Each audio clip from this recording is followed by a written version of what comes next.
Okay, so today we're going to look at naming the different types of triangles. And one way we can name our triangles is by the angle that are found in them. And that's going to be this one, this one, this one. Or we can name them by their sides. And that's going to be this kind, and this kind. So as we're going through, just kind of follow along, fill out the sheet, and then this should be stored in with your notes for class. The first type of triangle we're going to talk about is an isosceles triangle. So an isosceles triangle is a triangle with two congruent sides and two equal angles.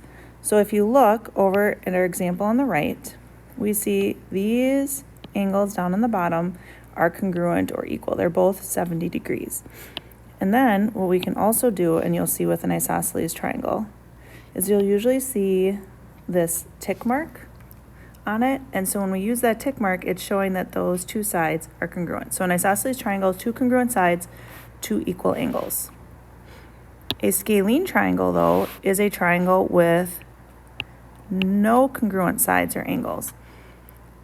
For example, to the right, when you look, we have an angle of 120, 45 degrees, and 15 degrees. And all three of these sides are different lengths. And so that is what's called a scalene triangle. The last one, named by sides, is probably the easiest one to remember because it's equilateral.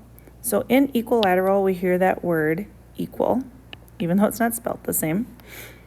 So as we're kind of looking through that, right, so we have this equilateral triangle, and this is where all sides and angles are equal. So over, for example, when we look at our model, we have 60, 60, and 60 degrees, and that'll be true for all equilateral triangles. And then we'll also see, once again, those little tick marks just showing that those sides are all congruent to one another. And if you don't remember, the word congruent also means equal or the same. All right, so that's three ways that we can name, or three different names that we can give a triangle, and that's all primarily, even though we talked about angles, it's primarily based on the lengths of a side. So every triangle technically has two names. It has a name according to its side, and then it also has a name according to its angles. Now we're going to look at how they're named according to their angles. The easiest one is probably the right triangle, and it's named so because it's a triangle that has a right angle, or one that equals 90 degrees. And we see that over here in our example with that little square in the corner, remember? So that's going to show 90 degrees. Right triangles have a few extra attributes to them. So one of those things is called a hypotenuse. So the hypotenuse is this side right here. It's always the side that is opposite the right angle. It happens to also always be the longest side of a right triangle. And then the other two sides are called legs, and we can see that in our labels here. So this is a leg, and this is a hypotenuse. Our next kind of triangle is an acute triangle. So one way I kind of remember this is if you think about acute angles, or little things are often called cute, right? So this is a triangle that has all acute angles.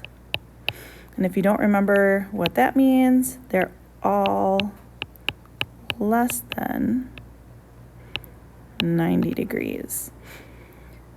In our example over here, we have a 20-degree angle, an 80-degree angle, and an 80-degree angle. So this would be considered an acute triangle because they're all less than 90.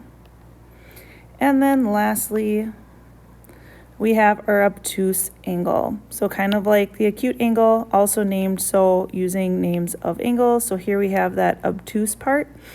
So when we look at an obtuse triangle, it's a triangle that has one obtuse angle. So that's one thing that's a little bit different than the acute triangle. So the acute triangle, all angles are acute, but with an obtuse triangle, only one is an obtuse angle. And remember that obtuse means more than 90 degrees, but less than 180 degrees.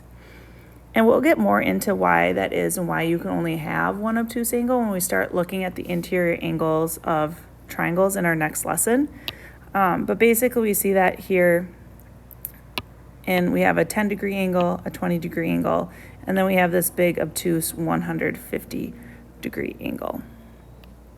So that's it. That is our different types of triangles. Like I said, they can always have two different names because one name is for its angles and one name is for its sides. So for example, you could have this one up here would be an acute isosceles. This would be an obtuse scalene, and so on. So just kind of making sure that you're aware of the different ways that we can name our triangles.